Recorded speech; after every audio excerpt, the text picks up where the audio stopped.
I love struggling, actually. You do. Yeah, it makes me feel alive. This is because your brain changes most when it is challenged just beyond its comfort zone. The brain is going to resist you trying to do something new, and it's going to see it as danger because you've never done it before.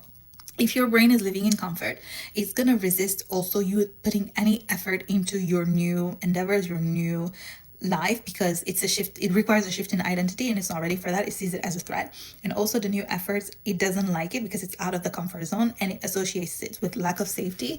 That's why you see wealthy people create mental challenges, cold bath, and really try things that keep their brain challenged so they can never lay too much in that comfort zone. It takes being comfortable, being out of your comfort zone to achieve big things. And once the brain is in the comfort zone, it will fight you before it lets you achieve anything that is going to be big. So prepare yourself. At the same time, if you are one of those people who doesn't like your life, you literally can use this and alchemize it to your advantage because you have nothing to lose. But if you've achieved a certain level of comfortability, that's going to be where the real struggle is. When you hate your life and you hate where you are, you have nothing to lose. So you can achieve anything. People say the life you want is going to cost you your old life. You will willingly hand it over to trade it for a new life. Meanwhile, when you're in a place of comfort, you're going to resist giving away that life to achieve something bigger. When I hated my life, I had nothing to lose and I was able to achieve some of the biggest projects. At a time when I did not like my life at all, I had nothing to lose. I hated everything around me. I wanted to be in a different environment. I wanted to be around different friends. I did not like anything about my life.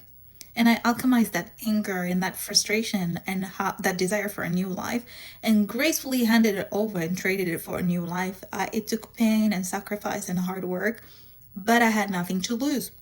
Meanwhile, when you live in a place of comfort, you have something to lose. The hardest spot for me to leave was my comfort zone. When I was finally in my comfort zone, it was so difficult for me to be committed to anything that would bring me pain and hard work because I was comfortable. Why would I trade my comfort for anything? Even though I claimed that I wanted a bigger life. It literally was harder for me to achieve big goals when I was in my comfort zone than it was when I was in survival mode and I had nothing to lose. The hardest for me was trying to achieve something big from my comfort zone. My brain was like, hell no, it's not gonna happen. I'm comfortable. I'm not gonna do any of that. And it was resisting the identity change that was required for me to start getting ahead with my goal.